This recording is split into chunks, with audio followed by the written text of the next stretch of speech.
Gente, então eu apresento aí para vocês o Mendes, que é participante da Fraternidade Espírita Irmão Milanês, né, no Eldorado. Sara que não conhecia. A Elô, ela está um pouco ausente, tá, gente? Ela está abrindo a sala para nós, mas ela tá em outro evento e fazendo esse favor para nós, e admitindo o pessoal. Então, Mendes, o horário é seu, aí até umas 17, 18, por aí você, tá bom? Aí fica à vontade, gente. Ok, vou cantar umas músicas então.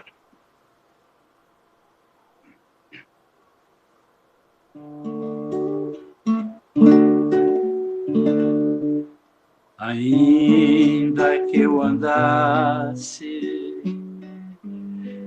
pelo vale das sombras e da morte, onde a tempestade está, sem roteiro, sem rumo e sem norte, sem nada que me suporte, o Senhor é meu pastor, nada me faltará.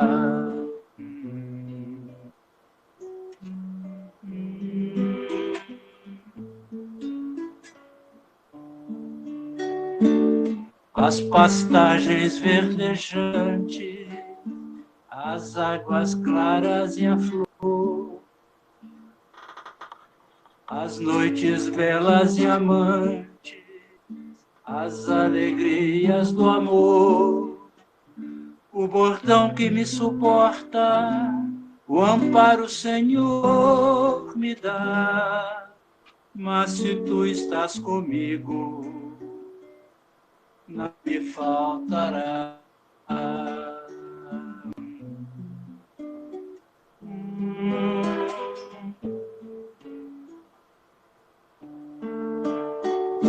Em ti encosto a cabeça, és rocha que vence a dor, tu me conduzes no mundo terrível e sofredor.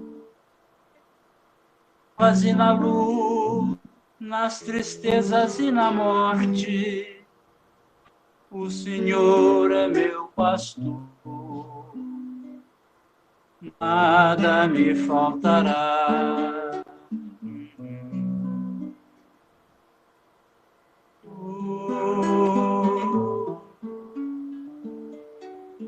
Não temo a noite sombria, as tempestades do mar, o coração que não ama e o riso que faz chorar. Pelas trevas e na luz, nas tristezas e na morte, o Senhor é meu pastor, nada me faltará.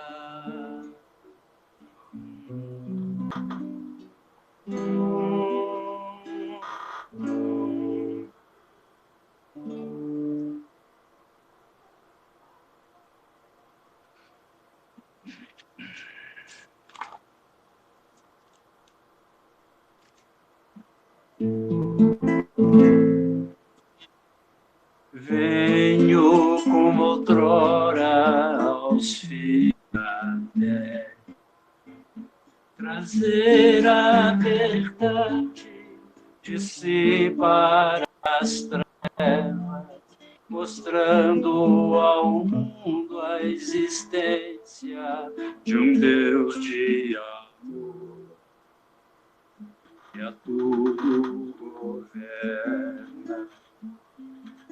Eu já provei que o Pai todo bem é fluência de vida na terra e além.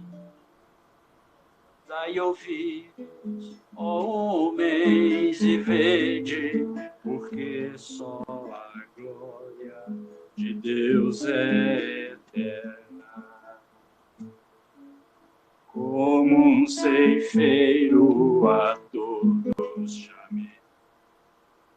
Vinde a mim todos vós que chorai, proclamei, mas ingratos homens de mim se afastaram e as sendas do mal debandaram.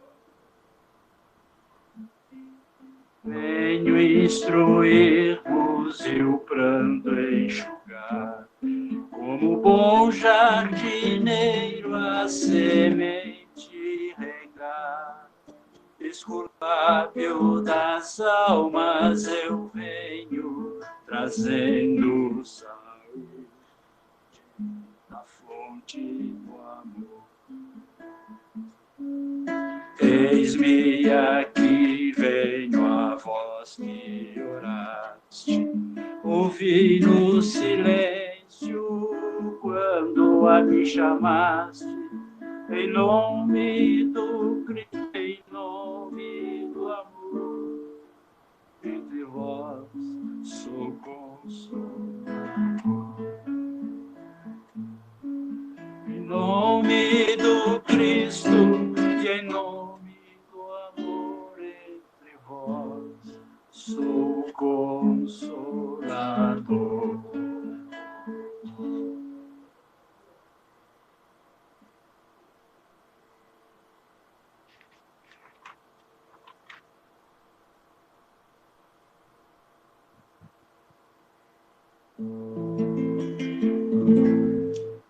Senhor, fazei-me instrumento de vossa paz. Onde houver ódio, que eu leve o amor. Onde houver ofensa, que eu leve o perdão. Onde houver discórdia, que eu leve a união. Onde houver dúvidas, que eu leve a fé. Onde houver erro, que eu leve a verdade. Onde houver desespero, que eu leve a esperança. A tristeza, que eu leve a alegria. Onde houver trevas, que eu leve a luz. Ó Mestre, fazei que eu procure mais consolar que ser consolado, compreender que ser compreendido, amar que ser amado, pois é dando que se recebe, é perdoando que se é perdoado, e é morrendo que se vive para a vida eterna.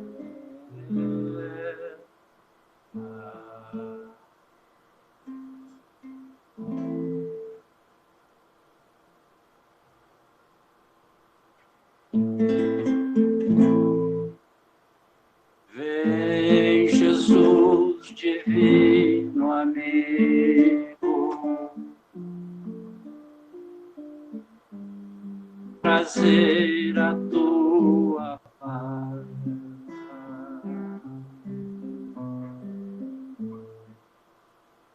Só tu és o nosso abrigo, que venturas mil nos traz. Vem, ó meigo Nazareno,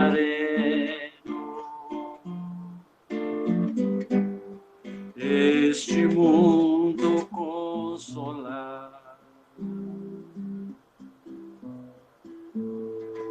Vem com teu olhar sereno, toda a terra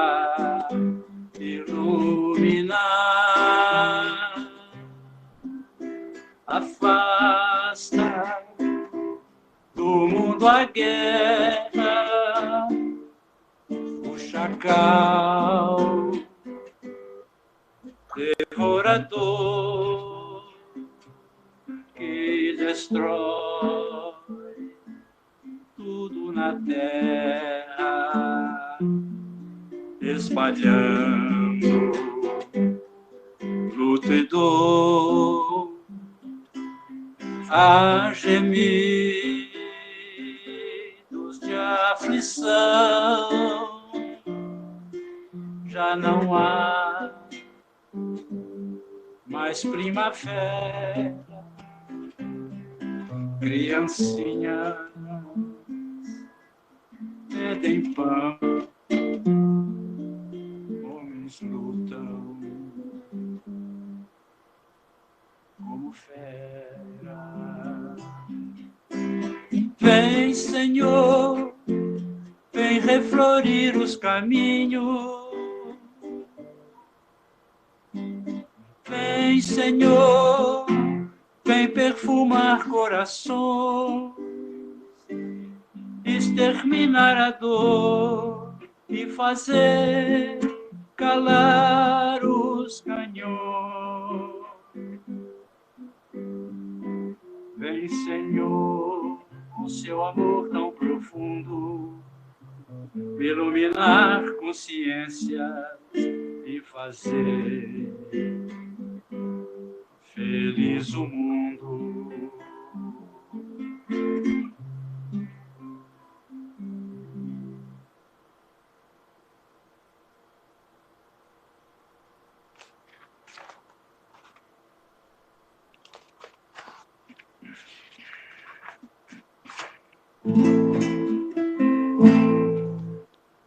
Na estrada de Damasco, divina luz brilhou, convertendo para o Cristo aquele que pecou, envolvido em trevas densas, em pranto se prostrou, e seguindo a nova crença, sua alma iluminou.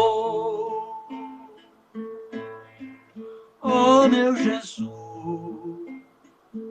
tu que és ternura e amor, envolve em luz o mundo sempre em dor. Oh, tu que és toda bondade, a luz que a Paulo transformou, inflame toda a humanidade, a luz que a Paulo transformou,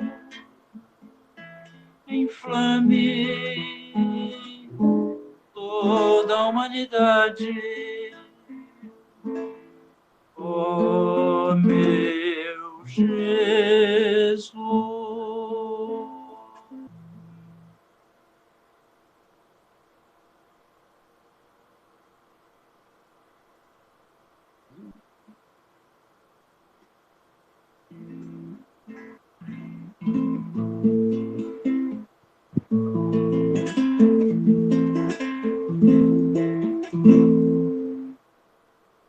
Eu plantei a humildade no jardim do coração e colhi felicidade, semeando perdão. Meu amor é verdadeiro, caridade me conduz ao mais belo belo jardineiro, cujo nome é Jesus.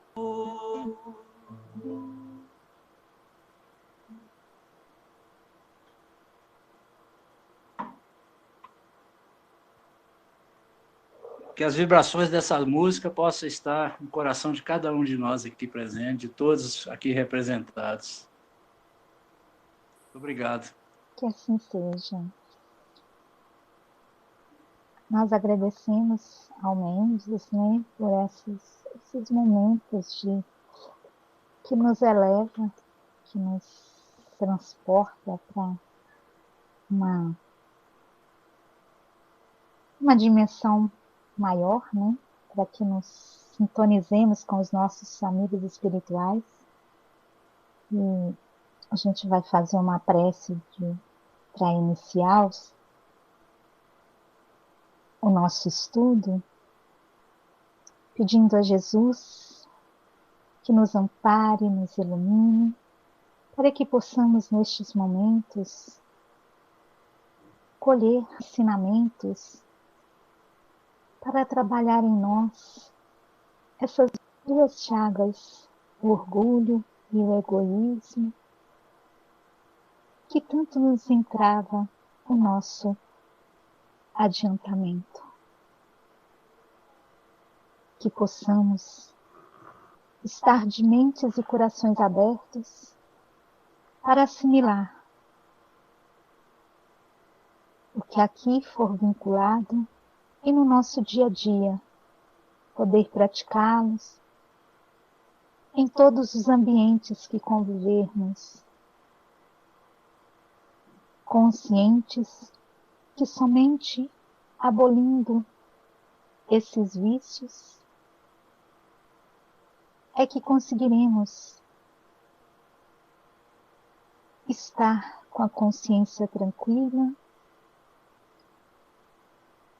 e mais em contato com os nossos benfeitores espirituais. Que a presença desses abnegados irmãos se faça presente no momento e possa intuir a cada um de nós a estar cada vez mais propensos às mudanças que nos conduzirá ao retorno do nosso Pai, nosso Criador. Que assim seja.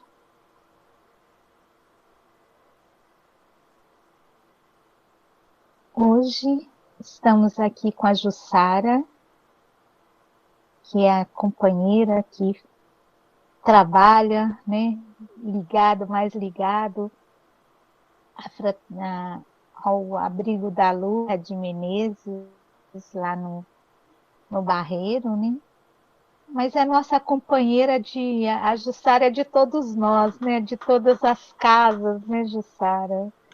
Que está sempre nos atendendo aí, contribuindo com o nosso adiantamento, trazendo para nós aquilo que ela consegue assimilar e tanto nos auxilia nas reflexões. Jussara, o tempo é seu, a gente tem um cronograma, mas não é fechado. Se você adiantar ou atrasar, aí fique à vontade. O espaço é seu. Boa tarde a todos. Sejam muito bem-vindos a esse encontro, né? Gratidão pelo convite. Muito obrigada, viu? Linda abertura. Obrigada ao seu José Mendes pela abertura musical, harmônica, né? Aí preparando os nossos corações, a Almira pelo convite. E já vou deixar vocês muito à vontade. O programa fala assim, ó, estuda até 18h45, depois participações, né? Perguntas e respostas. Mas a gente está entre amigos, entre trabalhadores espíritas, né? E estamos com o propósito de conversar fraternamente sobre esse tema, que é um tema muito interessante. Então, está aberto, tá? A participações desde o início. Vocês podem ficar à vontade para comentar, para participar, para abrir o microfone e falar. Quem ficar tímido pode escrever aqui no bate-papo, que a gente tenta acompanhar, tá? Vamos fazer aí a nossa ocupação desse tempo da melhor forma possível e que Jesus nos abençoe a todos e nos permita falar aquilo que convém à sã doutrina, né? O tema de hoje é um tema muito interessante, muito necessário para a nossa vivência na atualidade, o amor vencendo o orgulho e o egoísmo. Né? Então, tema forte, né? É um tema para se analisar. Só um tema, só pegar aqui as palavras do tema, a gente já tem um bom estudo para desenvolver. Né? A começar pela palavra amor. Amor é aquela palavra que os poetas tentam definir, né? Que a gente vê uma série de definições no dicionário e tudo, mas não chega à essência do que seja a palavra amor, né? E o João Evangelista, de forma muito feliz, ele coloca: Deus é amor. Aí aperta a gente ainda mais.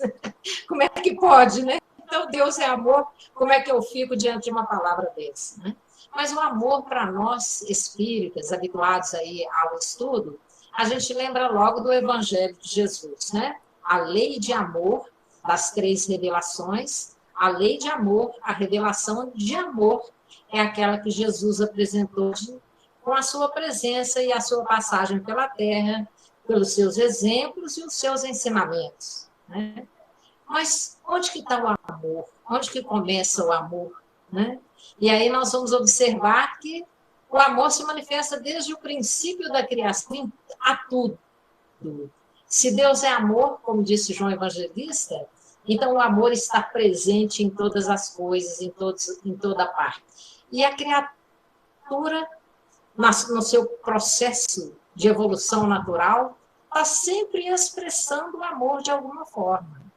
Se nós formos observar lá no reino mineral, logo no início da caminhada, da jornada do princípio inteligente, nós vamos ter o amor sendo expresso na forma da atração magnética entre os elementos, né?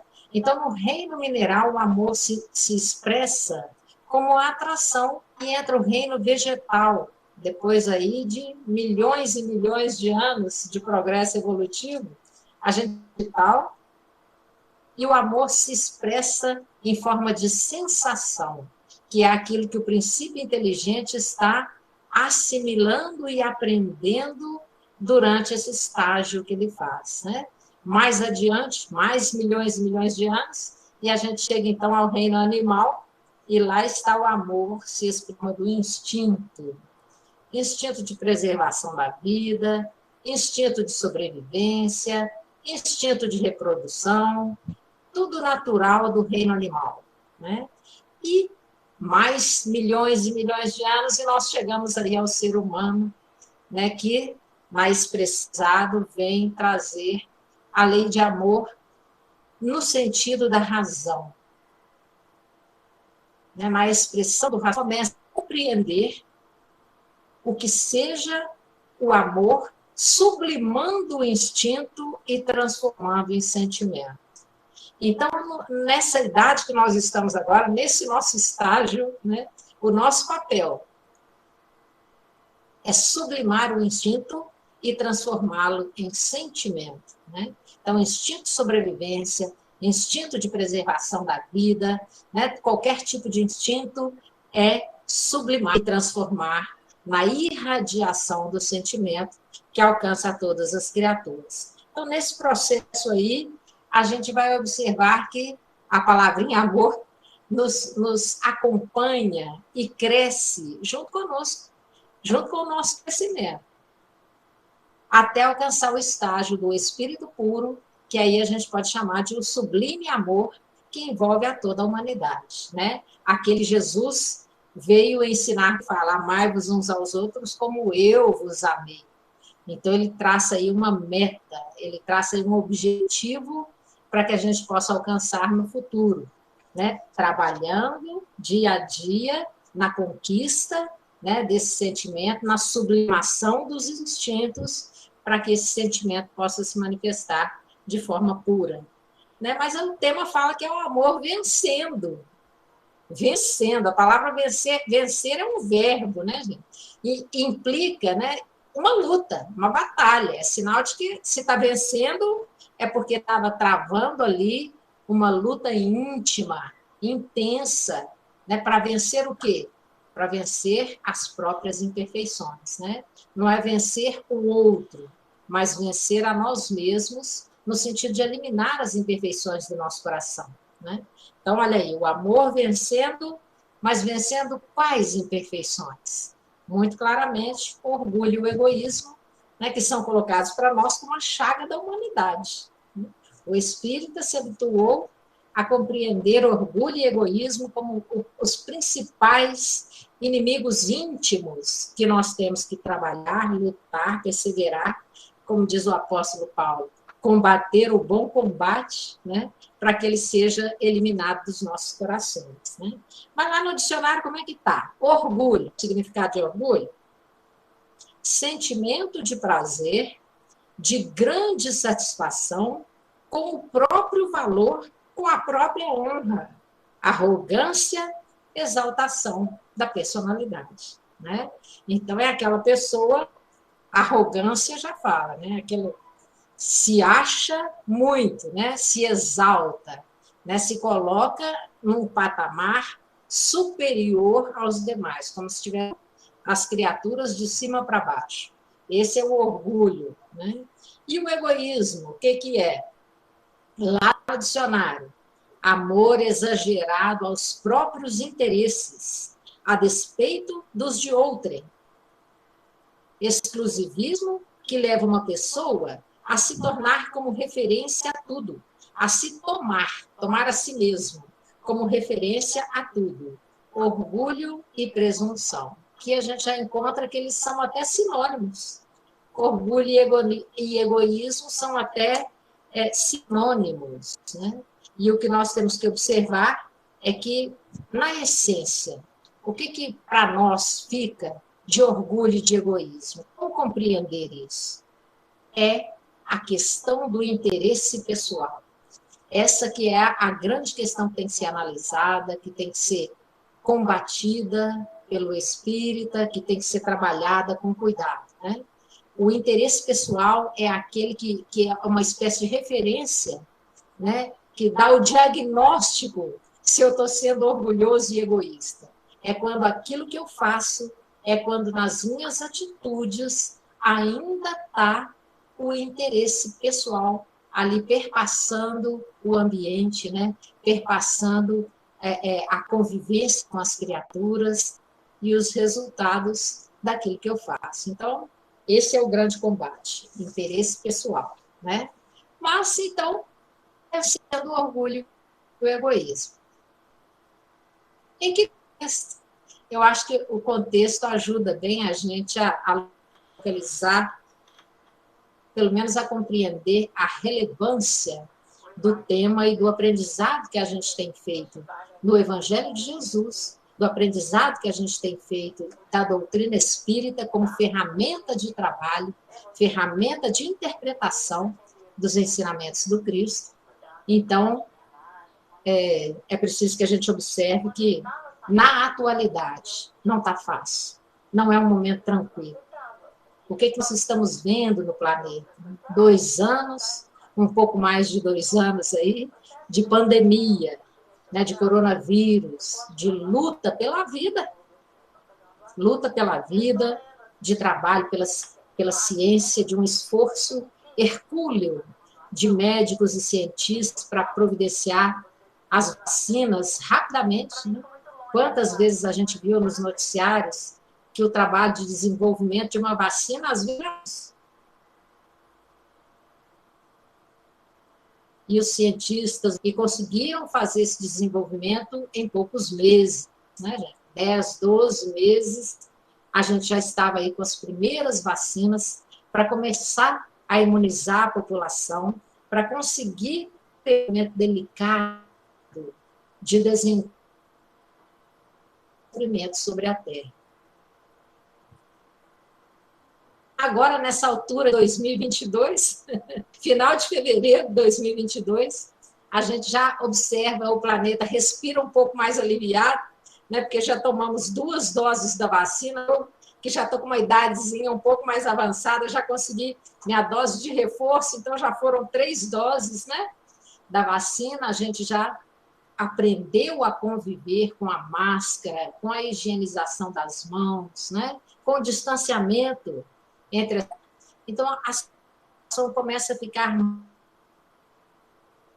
pelo menos do ponto de vista daquilo que a gente pode fazer, é que se conquiste a pandemia de fato, que ainda não foi conquistado, né? A Organização Mundial da Saúde ainda não bateu o martelo para falar que está resolvido o problema da pandemia. Como se não bastasse uma pandemia, estamos esta semana na televisão e uma guerra surgindo no leste europeu, né? A Rússia invadindo a Ucrânia, e a gente pensa, mas está tão longe, é lá na Europa, é Rússia e Ucrânia, o que eu tenho com isso? Né? Olha, nós temos muito com isso. É um mundo globalizado, né, gente? É um mundo globalizado. As influências são recíprocas. A interdependência é muito grande. E a gente já começou a ouvir aqui no noticiário que o preço do pãozinho vai subir. Por que o preço do pãozinho vai subir? Porque o trigo vai subir. Porque a Rússia é um dos maiores produtores de trigo do planeta. Né? Então, as influências vão ser grandes. Não vai ser fácil para ninguém. A gente pensa que é uma guerra lá longe, mas ela afeta relações, ela afeta o intercâmbio entre as criaturas, né? Eu estou falando só de forma global, gente. Nem estou localizando ainda na nossa situação aqui exatamente, né? De forma global, temos o quê? O retrato da transição planetária, não é?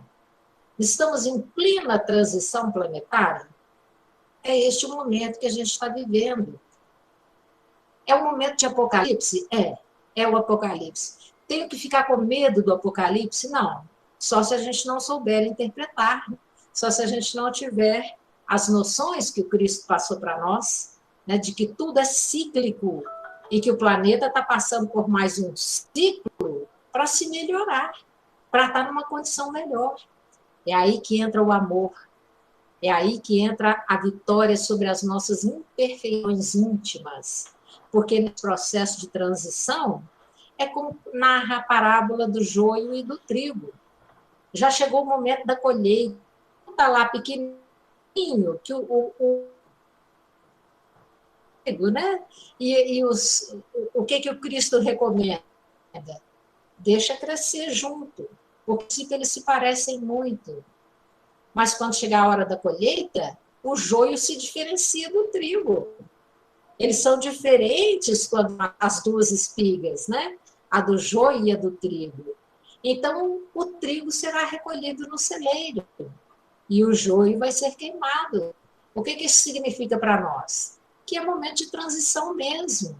Por todo lado tem polarização, que é a palavra da moda, né? Polarização, é verdade.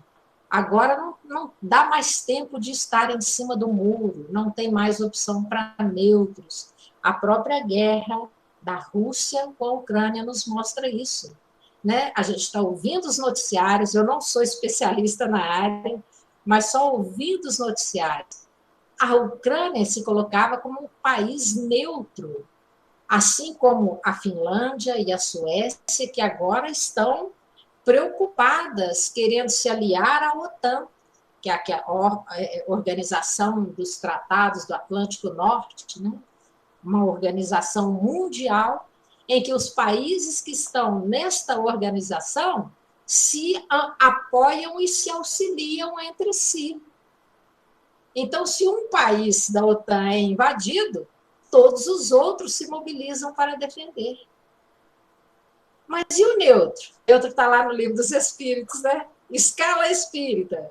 Temos lá 3 ordens, 10 classes de espíritos. Procura os neutros lá para vocês verem. 7ª classe, se não me engano, de baixo para cima, está lá embaixo ainda, né? Sétima ou sexta, se não me engano, a classe. E o que eles são? São espíritos imperfeitos, classificados ainda na terceira ordem, que é a ordem mais baixa que tem dos espíritos. A neutralidade não é tempo mais. Né? O que fizeram, então, Suécia e Finlândia rapidamente? Já estão se preparando para se aliar à OTAN, para se associar à organização, porque ou você está de um lado ou está de outro, não tem neutralidade mais. Isso nos aspectos físicos da nossa história, como no aspecto espiritual de cada um de nós. Aquela coisa do politicamente correto, eu vou ficar na minha, eu vou ser omisso para não me comprometer, eu vou ficar em cima do muro. Passou o tempo, gente. Não dá tempo mais. Hoje é tempo de sim, sim, não, não. O que passa disso vem do maligno, conforme está lá no Evangelho que o Cristo nos ensina. Né? Então, é tempo de sim, sim, não, não. É isso que nós temos que observar. Esse é o contexto que nós estamos vivendo. Né? Dificuldades planetárias. A gente não sabe o dia de amanhã. Né? Literalmente, não podemos falar nada sobre o dia de amanhã. Né? Estamos aqui no Brasil, em situação delicada também, economicamente delicada, politicamente delicada, com previsões de perturbações, porque esse é um ano eleitoral, a gente conhece, sabe disso. Né? Então, é preciso um coração muito equilibrado para a gente fazer um bom proveito da oportunidade. Né?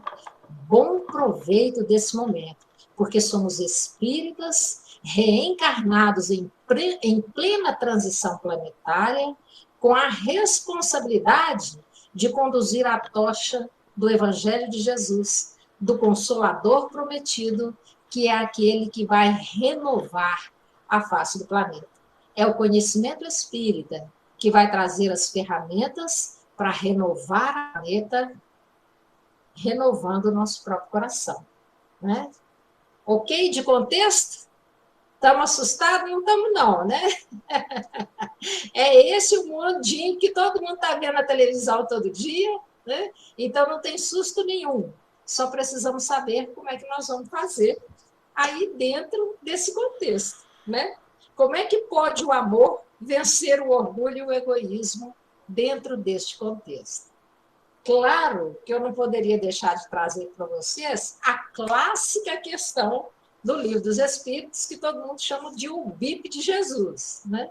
Nós vamos citar aqui a questão 886, que é aquela em que Jesus vai definir a caridade. Uai, Jussara, a palavra não é amor, por que você passou para a caridade? É porque eu fiz uma perguntinha rápida aqui, não fiz? Olha, como que o amor pode vencer o orgulho e o egoísmo?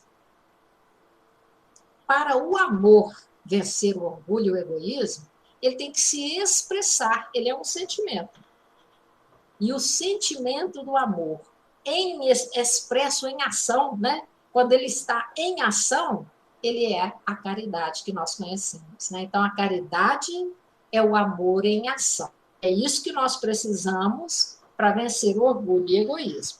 Mas, Jussara, você trocou 6 por meia dúzia. Se a gente tem dificuldade de compreender o amor, como é que nós vamos compreender a caridade, né? Que aí a gente está colocando como o amor em ação? Como compreender? Kardec inteligentemente percebeu a grande preciosidade dessa informação e a dificuldade nossa de compreensão. Então, ele faz a pergunta na questão 886 de O Livro dos Espíritos. Qual o verdadeiro sentido da palavra caridade? Como a compreendia Jesus? Melhor, como a entendia Jesus? Estou lendo aqui a tradução do Guilherme Ribeiro, viu, gente? Tem várias traduções do Livro dos Espíritos, talvez a que esteja na mão de vocês aí pode ter uma ou outra palavrinha diferente, mas aqui na do Guilherme Ribeiro está desta forma, né? Como? Né? Qual o verdadeiro sentido da palavra caridade? Como entendia Jesus? E a resposta, 2 linhas. Resposta simples, básica. Benevolência para com todos, indulgência para as imperfeições dos outros, perdão das ofensas. Então, ele começa falando de benevolência. Vamos entender a caridade. Vamos traduzir para o popular, vamos destrinchar, né? Benevolência para com todos. E o que é benevolência? Boa vontade, boa vontade. Ah, mas aqui ele colocou um acréscimo importantíssimo, porque é boa vontade todos. Imagina se fosse boa vontade só com os espíritas, que é mais fácil, que eu estou lidando com espírita, né? Boa vontade só com os meus familiares. Boa vontade só com as pessoas que pensam como eu. Seria fácil, lindo, maravilhoso, tranquilo. Mas é boa vontade com todos. Então, boa vontade com aquela pessoa que pensa diferente de mim. Boa vontade com aquela pessoa com quem eu sou obrigada a conviver, principalmente no ambiente profissional, né, gente? A gente não pode escolher, eu não quero conviver com fulano, com ciclano. Trabalhando lá dentro, estão todos dois lutando pelo salário, na mesma empresa. Então, boa vontade para com todos, para com os vizinhos. O vizinho está fazendo uma reforma, vai ter martelada, vai ter barulhada. Boa vontade. Um dia a reforma é sua, ele tem que aguentar também. Então, benevolência é o primeiro aspecto da caridade. Qual que é o segundo? Indulgência para as imperfeições, né, dos outros. Indulgência para as imperfeições dos outros. O que é indulgência? Tolerância. Tolerância. Então, tolerar, suportar as imperfeições alheias. Isso é imperfeito. E as pessoas vão ter que tolerar minhas imperfeições também, enquanto a gente estiver na convivência natural. Então, tolerar a imperfeição do outro é um aspecto da caridade. Né? Mas, olha, é fácil. Não é fácil, não, gente. Porque se fosse fácil, não precisava dos espíritos estarem nos explicando, né? Não precisava de tanto exemplo detalhado, não precisava de Jesus ter vindo pessoalmente. É tarefa difícil, principalmente dentro desse contexto que a gente está vivendo. Mas é o caminho, é a porta estreita. É o que nós temos que fazer para vencer o orgulho e o egoísmo dentro do nosso coração. E o terceiro aspecto que ele coloca aqui, perdão das ofensas. Aí a gente fala, perdão a gente já aprendeu em qualquer religião, em qualquer segmento religioso que você entrar, provavelmente você vai ouvir falar. Né? Por quê? Porque é um clássico do aprendizado do espírito para se melhorar. Mas vamos traduzir isso de forma espírita, com as nossas ferramentas? Por que o perdão é bom? Por que o perdão faz bem e por que eu devo perdoar? O perdão é bom para quem perdoa. É verdade? Puxa, mas eu já fui ofendido e ainda vou perdoar e isso ainda é bom para mim? Como é que você me prova que o perdão é bom para mim? Já me ofendeu e ao invés de eu usar ali o rigor da lei, do olho por olho, dente por dente, do revide, eu ainda vou perdoar? O que isso vai me trazer de bom e de bem? Olha, já tem pelo menos 2 aspectos muito bons. Vamos analisar? Primeiro, quem não perdoa, guarda mágoa, não é? Guarda mágoa no coração. Fica ofendido, sente a ofensa, não perdoa, guarda ressentimento, guarda mágoa. O que acontece com quem guarda mágoa e ressentimento? Com o passar do tempo, as projeções mentais dessas energias inferiores vão impregnar o organismo físico e vão desenvolver determinadas doenças no corpo físico. Olha a gravidade da situação, porque eu não perdoei, eu posso estar submetido, muito provavelmente, à enfermidade. Qual que é o outro aspecto, né, do perdão para a pessoa que perdoa? Eu perdoei, então, se eu perdoei, eu estou no lucro, que eu não vou ficar doente. O segundo aspecto, ótimo também, é que eu me desvinculo do ofensor. Quando eu perdoo a outra criatura, o problema fica na mão dela. É como diz o apóstolo Paulo, acumular brasas na cabeça do inimigo, não na sua. Então, já me ofendeu. culpa dele. Ah, mas ele vai ter que resgatar, você vai ter que ajudar. Não vou ter que ajudar, não. Ele vai ter que se virar para ele achar uma situação parecida, alguém vibrando na mesma faixa, para ele poder resgatar esse débito, porque eu perdoei, eu me desvinculei do obsessor, do ofensor, aí no caso, né? Entenderam a diferença? Para quem perdoa, como que o perdão traz benefício? E para quem é perdoado, então, né, gente? Esse é o mais fácil de compreender. Aquele que é perdoado, esse beneficia intensamente. Primeiro, não tem cobrança. Não tem cobrador atrás dele. Ele ofendeu e ninguém vai lá tomar conhecimento, né? Ninguém vai lá tirar satisfação da ofensa que ele fez. Né? Então, ele já não tem esse problema de ter que responder para alguém. E qual que é o outro aspecto favorável para quem é perdoado? O outro aspecto é que ele observa a pessoa e fala, olha, eu errei e ele não está me cobrando. Eu o magoei, o ofendi e ele simplesmente me perdoou sem pedir nada em troca. Então começa um despertamento mais rápido para aquele que é o ofensor. E ele vai se equilibrar com mais agilidade dentro do tempo. Quando não há perdão, nós podemos ter processos obsessivos intrincados por séculos a fim, né? Ou por milênios até. Então, observa só como é bom o perdão. Né? E a caridade, como Jesus compreendia a caridade, como perdão das ofensas. Não podíamos deixar de falar dessa questão clássica, né, gente? É só para ilustrar o aspecto da caridade para que a gente possa dar prosseguimento. Então, como é que o amor pode vencer o orgulho e o egoísmo? Se expressando em caridade, com boa vontade para com todos, com tolerância das imperfeições alheias e perdoando as ofensas. Né? Esta é um bom caminho para se seguir. Mas, seguindo adiante, eu separei aqui para vocês um texto do André Luiz, está no livro Estude Viva. O Estude Viva é um livro de Emmanuel e André Luiz. Né? Eles vão alternando. Um psicografa uma página, o outro psicografa outra página em cada capítulo. Cada capítulo tem 2 mensagens, uma de cada um deles. Essa que eu estou trazendo para vocês, apesar do tema parecer que não tem nada a ver, o título da página do André Luiz é Mediunidade e Psicoterapia. Nossa, Jussara, tem nada a ver com caridade isso. Será que não?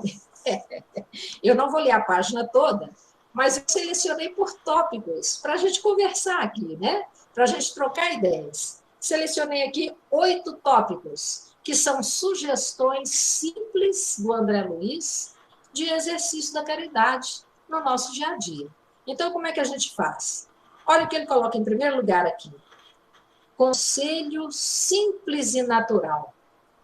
Aí já vem logo na mente da gente aquela frase famosa, né? Se conselho fosse bom, ninguém dava de graça, não é assim que o povo fala?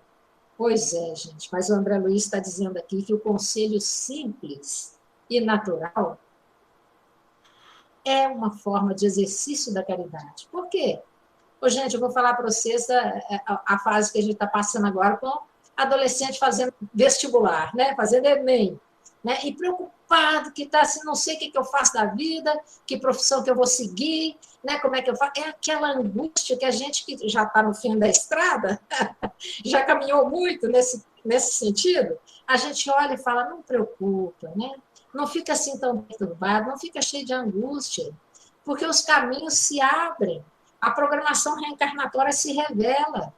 Observa, analisa, se faz vocacional, mas faz aí, observa as oportunidades, né?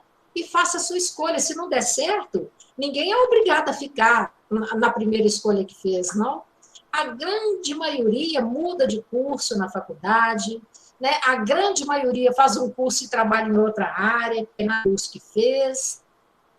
Né? Isso acontece com todo mundo.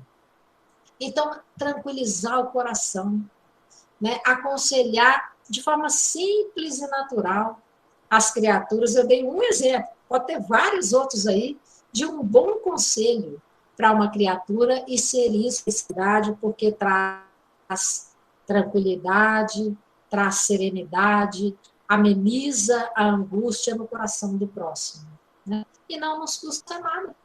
É uma palavra, uma frase, uma conversa de 5 minutos, de 10 minutos, né? E a gente pode auxiliar o próximo. Segunda, ele toca nessa página, paciência e perseverança no bem. Nossa, gente, a paciência, Emmanuel, que ele fala que a paciência é a exteriorização da alma que já realizou muito amor em si mesmo. Olha que coisa linda, né? Ele coloca como irradiação a paciência. Exteriorização da alma que realizou muito amor em si mesmo. Então, o André Luiz coloca aqui, paciência e perseverança no bem. Vamos continuar fazendo o nosso trabalho, nós não vamos trazer a paz para o planeta em um dia, não tem jeito. É no trabalho miudinho, da formiguinha, né, pacificando o nosso coração, para depois conseguir concretizar a paz no ambiente em que a gente se encontra. E isso ir se irradiando e envolver todo o planeta em determinado momento, quando chegar a hora certa, né? Então, paciência e perseverança no bem. Terceiro item que ele coloca, simpatia pelos irmãos que lhe pedem a opinião. Gente, tem hora que a gente está conversando, não é fácil não, né? Não é fácil não. A pessoa chega falando, você já sei tudo que vai falar, e já começa a responder sem paciência, sem simpatia. O que é simpatia? Né? Olhar carinhosamente, olhar fraternalmente para outra criatura, parar para ouvir, né? Parar para ouvir. Simpatia pelos irmãos que lhe pedem a opinião.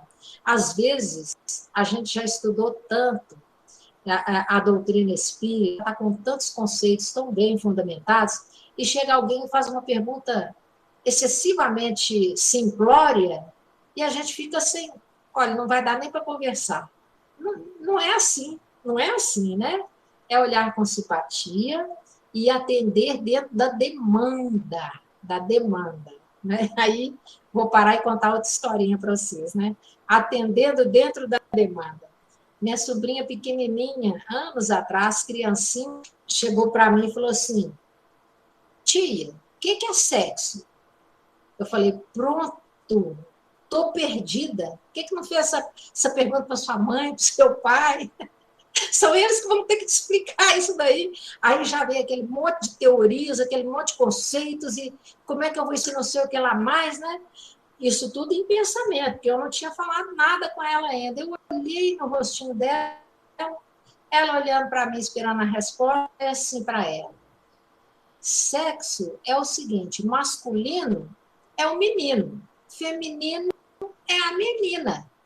Ela falou, tá. E saiu correndo, brincando. Eu falei, graças a Deus que era só isso. Graças a Deus que era só isso. Precisava de eu inventar, não é preocupar em trazer 1000 teorias. Ela só queria saber a diferença menino, menina, né? Então, vamos com calma, vamos com simpatia, com tranquilidade, atendendo de acordo com a demanda. Às vezes, no atendimento fraterno, a criatura quer doutrinar o outro que está ali. E o outro quer só desabafar o problema dele, quer falar um pouco, quer receber uma orientação, mas não quer sair dali doutor em doutrina espírita, não. Nem tem como, em 1 hora, você formar a cabeça de uma pessoa em doutrina espírita, é impossível. Então, está ali para ser orientada, com tranquilidade, com simpatia, pelos irmãos que pedem opinião, né? O item 4, ele coloca assim para a gente, interesse afetivo pela solução dos problemas do interlocutor. Parar e ouvir com afeição. E enquanto está ouvindo o problema, já pensar em como é que eu posso ajudar. O que eu posso fazer por essa pessoa. É interesse afetivo. É um irmão que está ali me pedindo né, me expondo à vida, ao seu problema, e aguardando uma orientação. Né? O item 5 é puxão de orelha para nós. Lá na página, gente, vocês não vão encontrar por itens assim, não, tá? O texto do André Luiz é inteiro. Eu que numerei itens aqui para facilitar a nossa conversa. No número 5 aqui, ele coloca o seguinte: pesquisar os postulados básicos do Espiritismo para auxiliar. Agora sim, hein? Agora sim. O povo pensa que quem tem que estudar a doutrina espírita é só o expositor. Não, o expositor tem a obrigação de estudar a doutrina espírita, sem dúvida, né? Mas qualquer um, para auxiliar a outra criatura em qualquer tarefa dentro da casa espírita, é preciso que ele conheça os postulados básicos da doutrina espírita. Ei, Rogério, abriu a câmera ali com a menininha, tudo bem? Ei! Então é preciso estudar, gente. Vamos estudar, né, a doutrina espírita. Outro dia meu estômago gelou, porque um trabalhador, né, expositor até da doutrina espírita, em conversa, né, querendo a gente conversando, ele falou assim para mim: eu já li o Livro dos Espíritos. Eu falei: nu, só isso, é? Aí eu contei para ele uma historinha, meu amigo, o Divaldo conta numa das palestras dele, que a Joana de Ângeles ficava mandando mensagem para ele: leia o Livro dos Espíritos. Aí ele lia. Aí, daí a pouco, ela mandava outra mensagem para ele: leia o Livro dos Espíritos. Para ele, Divaldo Franco. Quando chegou lá pela 7ª vez, ele já estava cansado. Ele virou para ela e falou assim: minha irmã, eu já li, né, o Livro dos Espíritos. E aí a Joana responde para ele assim: ah, já leu? Então você já pode começar a estudar. Então, quando o expositor fala assim: eu já li o Livro dos Espíritos, eu até tremo nas bases. Porque ler só, tem que ler várias vezes, tem que pesquisar, tem que fundamentar suas opiniões ali, tem que verificar os assuntos que são tratados, né? Então, é preciso conhecer da primeira à última página, a introdução, que é belíssima, enorme, mas que fundamenta muito bem a construção da filosofia espírita no nosso coração, então não dá para saltar a introdução, né? E tem que pesquisar e estudar constantemente. E o André Luiz vem de forma simples, que ele está colocando como sugestões simples para o exercício da caridade. Pesquisar os postulados básicos do Espiritismo para auxiliar. Né? Se te aparecer, você me ajuda aí, porque às vezes passa batido o chat aqui, tá? Aí o item 6, ele coloca assim para a gente: indicar um núcleo de serviço espiritual compatível com as afinidades e necessidades da pessoa que busca o auxílio. Olha, ele está falando aqui de núcleo de serviço espiritual compatível. Significa o quê, gente? Que nem sempre nós vamos falar para a pessoa: olha, procura a casa espírita, procura o centro espírita X, perto da sua casa, vai te ajudar. Não, às vezes você vai ter que falar: olha, tem uma boa igreja católica ali, viu?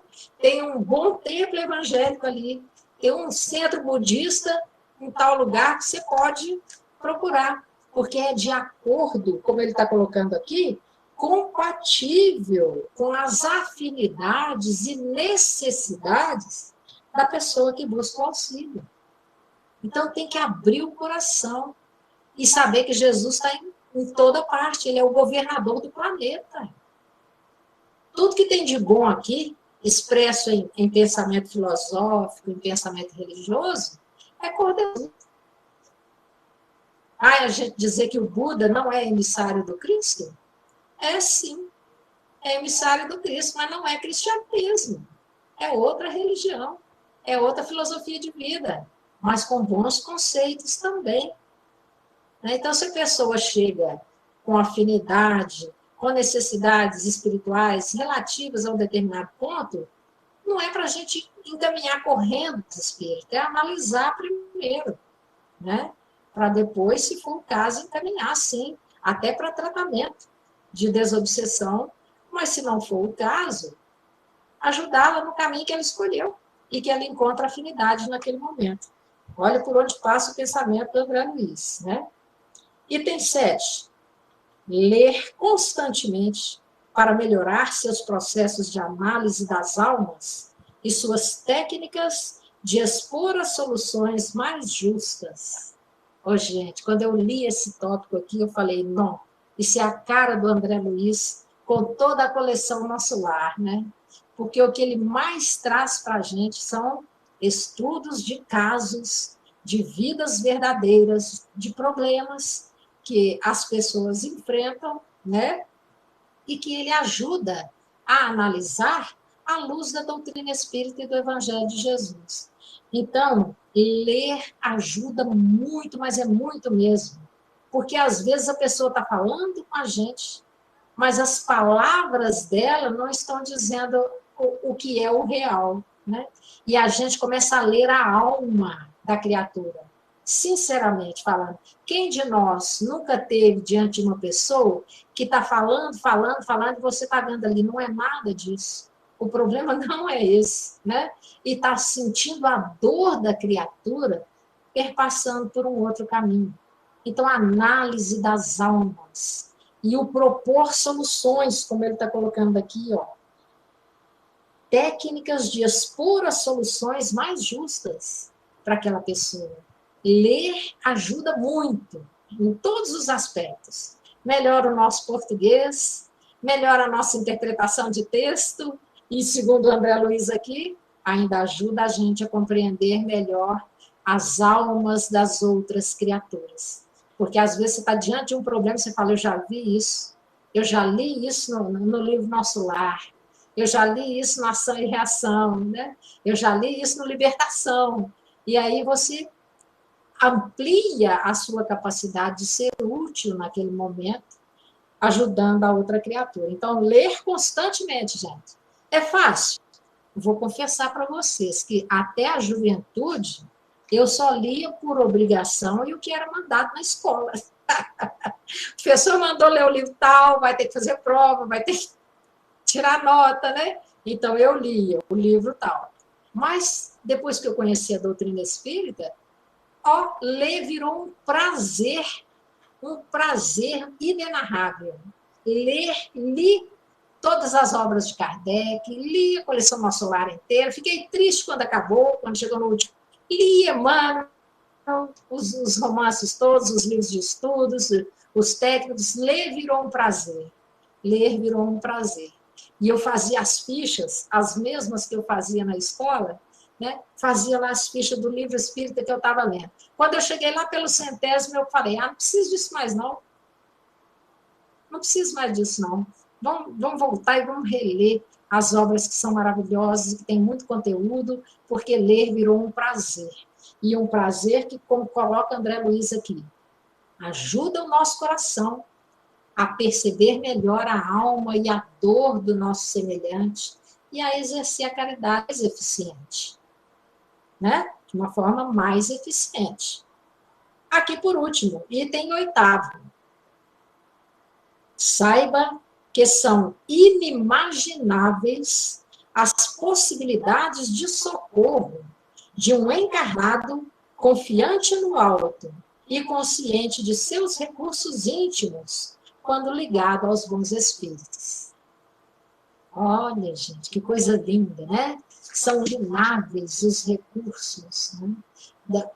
De nós encarnados, de qualquer pessoa, quando ela realmente confia em Deus, confia na espiritualidade e tem consciência de seus próprios recursos íntimos. Então, eu vou aplicar um passe? Eu vou porque eu conheço do passe, eu estudei, eu sei como é que ele é feito, eu conheço assistência espiritual, então eu sei que eu tenho que conectar minha mente em prece com as vibrações superiores para que essa energia possa vir e eu tenho certeza que ela vem, né? E ela vem e passa por mim e chega ao outro e eu tenho certeza que chega. Então, isso é auxiliar com mais eficiência. É inimaginável. As curas são feitas assim, né, gente? O que é uma cura de uma criatura? Como que Jesus curava? Cego de nascença, paralítico. a confiança íntima naquilo que ele é, que ele sabe que pode fazer, e a conexão com o plano espiritual, a conexão com o Pai, que a conexão dele era linha direta com o Pai, a conexão com a perfeição. E aí não tem enfermidade. Enfermidade que hoje, no 3º milênio, na face do planeta Terra, ainda não tem cura, Jesus curava com a força da vontade, sem usar um mecanismo sequer, sem usar cirurgia, sem usar medicamento, só pura e simplesmente com a força da vontade e conhecendo o mecanismo da cura e essa conexão divina que se faz com as forças espirituais. Por isso que o Camilo fala que são inimagináveis as possibilidades de socorro quando a gente se conecta assim e quando a gente se prepara adequadamente, né, gente, para o processo de auxiliar. Ok? Tô que fala. Aí vocês ajudem aí se quiserem, né, participar. O nosso próximo item seria abordar a caridade no Evangelho, né? E aí a gente escolheu a passagem do hino à caridade do apóstolo Paulo. Se alguém quiser fazer alguma parada, algum comentário antes, fique à vontade. Senão, nós vamos direto para a leitura, né, daqui, comentada. A gente vai versículo a versículo para ficar mais tranquilo, né, não ficar uma leitura longa, direta. E aí faremos essa parte. A caridade no Evangelho. Pode ser? Ok? Tranquilo, né? Então, vamos lá. Está na primeira carta aos Coríntios, né? Do apóstolo Paulo, a autoria, e está no capítulo, eu vou ler a partir do 12, o último versículo do capítulo 12, porque ele é muito importante para nós, para nos dar o roteiro, né? O hino à caridade fica até mais, como diz o outro, a gente recebe o impacto dele, né, quando a gente lê o último versículo do capítulo anterior. Então, vai ser primeira carta aos Coríntios, versículo 31, e depois o capítulo 13, dos versículos 1 até o 13, que é o famoso hino à caridade do apóstolo Paulo, que já virou até música, já foi até musicado, de tão belo que é essa orientação para nós. Vejamos, então. Aos dons mais altos. Aliás, passo a indicar-vos um caminho que ultrapassa a todos. Está vendo? Último versículo do capítulo 2. Olha a recomendação do apóstolo Paulo. Vou repetir. Aspirai aos dons mais altos. Aliás, passo a indicar-vos um caminho que ultrapassa a todos. Então, ele vai dar uma receita de bolo agora que ultrapassa todos os caminhos que a gente poderia escolher para compreender e aplicar a caridade. Estou lendo aqui, é bom esclarecer, a tradução da Bíblia de Jerusalém. Não é a João de Almeida, que é a mais comum, que é utilizada no meio espírita. Pode ter uma ou outra palavrinha de diferença, mas a essência é a mesma. A essência é a mesma. Então, continuando a leitura aqui. Primeiro versículo do capítulo 13. Ainda que eu falasse línguas, as dos homens e as dos anjos, se eu não tivesse a caridade, seria como bronze que soa ou como um símbolo que tine. Primeiro versículo do hino à caridade. Aqui tem a palavrinha símbolo, que a gente tem que entender o que significa. É um instrumento de percussão, né? São 2 pratos de metal que você bate um no outro. Este é o símbolo. Então, tine é o barulho, né? O tinido é o som que faz um prato batendo no outro. E até a palavra bronze, que ele soa aí antes, ó, bronze que soa, né? Que é o sinos, fazendo referência aos sinos da badalada, que também soa, né? Mas que não passa do som percutindo. Então, ele está falando para nós que não adianta falar línguas, as dos homens e as dos anjos. Vocês já pensaram? A gente, às vezes, fica preocupado em fazer um curso de línguas, né? língua isso, língua aquilo. Kardec falava 6 línguas, gente. 6 línguas. E muitas dessas ele escrevia também, né, no século XIX, né? Agora não. Então, tinha um bom conhecimento intelectual no campo das línguas, mas o apóstolo está que não adianta. Só as línguas, nem a dos espíritos. A do plano espiritual não adianta se não tiver exercício da caridade envolvendo, né, todo esse aprendizado e na prática de todo esse aprendizado. O Emmanuel, interpretando esse versículo, tem algumas páginas sobre esse versículo, mas principalmente ele aborda a questão da compreensão, como essência desse versículo aqui. Compreender a necessidade do nosso próximo. Então, se a gente não compreende, não adianta você falar 1000 línguas, porque isso não vai te levar a nada. Né? Não vai conseguir construir espiritualmente valores concretos para a eternidade, se a caridade não estiver ali no exercício da compreensão com referência às necessidades da outra criatura que está diante de nós. Né? E aí ele passa para o versículo 2. Qualquer coisa, vocês podem pisar no freio e falar, tá? Versículo 2. Ainda que eu tivesse o dom da profecia, o conhecimento dos mistérios e de toda a ciência, a fé, a ponto de transportar montanhas, se não tivesse a caridade, eu nada seria. Então, olha aí que beleza, né? Dom da profecia, né? Diretamente falando para nós, para a prática da mediunidade na casa espírita. Já aprendemos com Kardec, na interpretação, no conhecimento da mediunidade, que ela é um instrumento neutro. Ela tanto atende ao bem quanto atende ao mal. Está lá claramente colocado no Livro dos Médiuns. E casos estudados na coleção Nosso Lar, por André Luiz, do exercício equivocado da mediunidade, né? Do uso inadequado. Então, o dom da profecia, se não tiver caridade, está se comprometendo, porque tem um instrumento valioso de trabalho que está sendo utilizado de forma equivocada. Né? O conhecimento de todos os mistérios e de toda a ciência.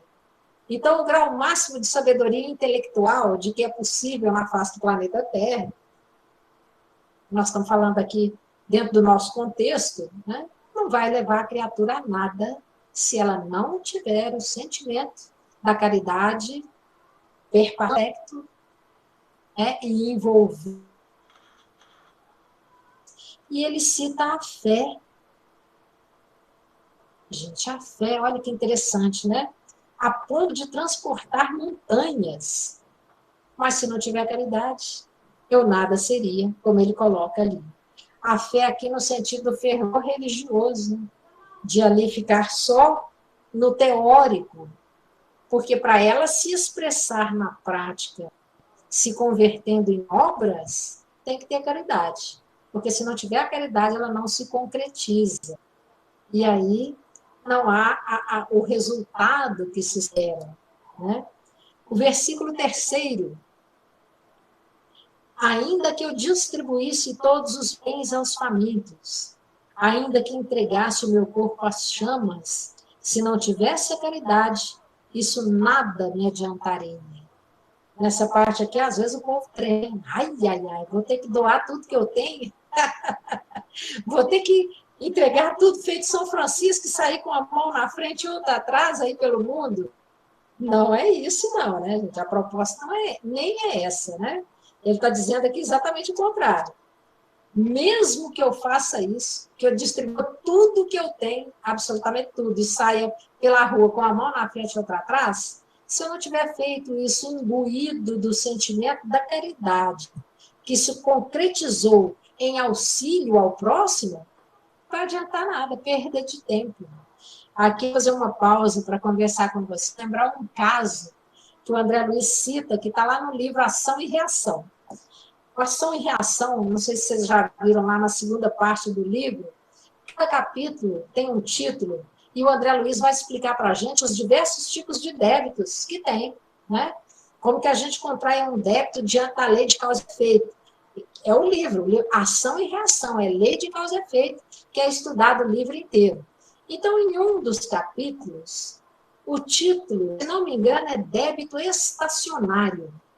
Débito estacionário. Ele fala de vários tipos. Tem aquele débito que é aliviado. A pessoa veio aqui, dívida para resgatar, mas ela fez tanto bem aqui que na hora de resgatar já estava quase quitada a dívida. Um pouquinho só. É aquela história, né? Completou, pagou com amor, né? Aquilo que ia ao seu semelhante. Gravada.